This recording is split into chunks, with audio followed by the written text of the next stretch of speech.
Hinanap pero hindi natunto ng mga otoridad si Senador Bato de la Rosa sa mga operasyon sa Parañaque, Bulacan at Pampanga. Kabilang sa pinuntahan ng CIDG at NBI ang isang subdivision sa Angeles City kung saan may mga pag-aari ang isang kaanak ni Senador Robin Padilla. Saksi si JP Soriano.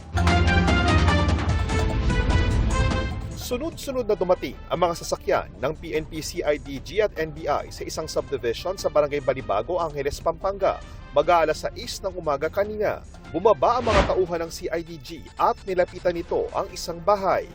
At pagdating nga po ng NBI at CIDG, agad sila nagpunta sa property na ito, nakipag-coordinate sa Purok Leader at ang hinahanap daw nila isang Virgilio Carino na ayon po sa homeowners ay kamag-anak di umano ni Senator Robin Padilla.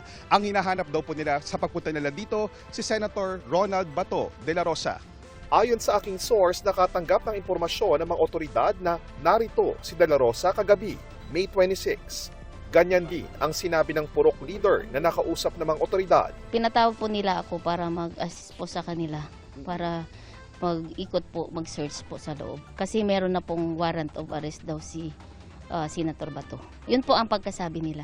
Bitbit ng NBI at CIDG ang arrest warrant para kay De La Rosa mula sa International Criminal Court o ICC. Sinamahan sila ng Purok Leader na may access sa bahay. Kabilang sa mga sinilip ang kusina. Wala namang katao-tao dito po talaga, sir. Pati ang silid na may kama. Pero bigong matagpuan si De La Rosa. Nag-search lang po, sir. Nag-search lang po kung nandito po si Senador Bato. Sabi ko po, walang bato talaga po dito na nakatira. Kasi hindi naman po siya taga rito. Wala naman po kaming nabalitaan na may bahay dito. Hinanap din si De La Rosa sa katabing bahay na pagmamay-ari rin umano ni Carino at may ibang umuupa. Tapos pagbukas ko, sabi ko, anong meron? Tapos yun nga, hinahanap nila si Senador Bato. Sabi ko ba, malay ko rin. Hinahanap din umano si Carino at ang isang itim na pick-up na namataan umano sa Senado noong araw na umalis si De La Rosa. Tinanong ko po, bakit po hinahanap nila yung pick-up na nakapangalan sa Virgilio Carino. Sabi nila kasi hinahanap po nila si Senator Bato.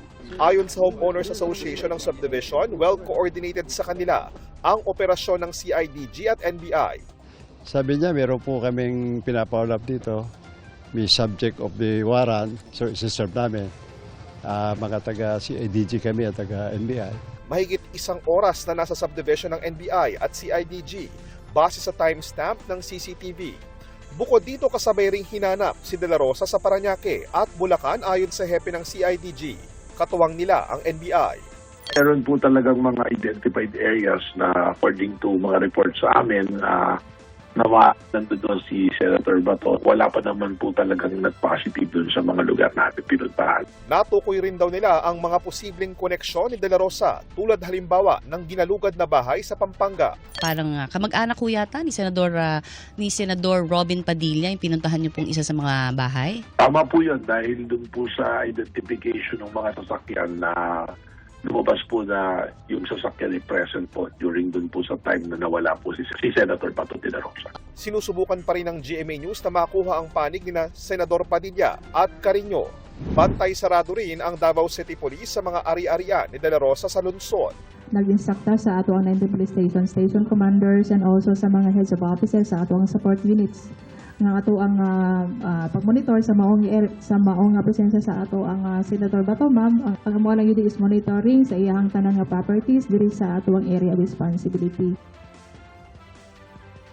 Sa isa namang online post, humingi ng pasensya ang asawa ni De La Rosa sa mga kaibigan, kamag-anak o kakilala na baka anya sunod na pasukin at sabihan na hindi na kailangan ng isang search warrant. Huling namataan si De La Rosa noong madaling araw ng May 14, kasama niya si Senator Padilla. Nakuha na ng CCTV ang sabay na pagsakay nila sa isang sasakyan paalis ng Senado. At dahil sa umano'y pagtulong ni Padilla sa pagtakas si De La Rosa, ire-refer ng PNP-CIDG sa DOJ ang reklamong obstruction of justice laban kay Padilla. Una nang sinabi ni Padilla na nakiangkas lang sa kanya si De La Rosa, pero lumalabas sa investigasyon ng CIDG na hindi lang basta nakiangkas kundi planado ang nangyari. Binuntutan umano sila ng isang sasakyang nagsilbing security escort at backup car.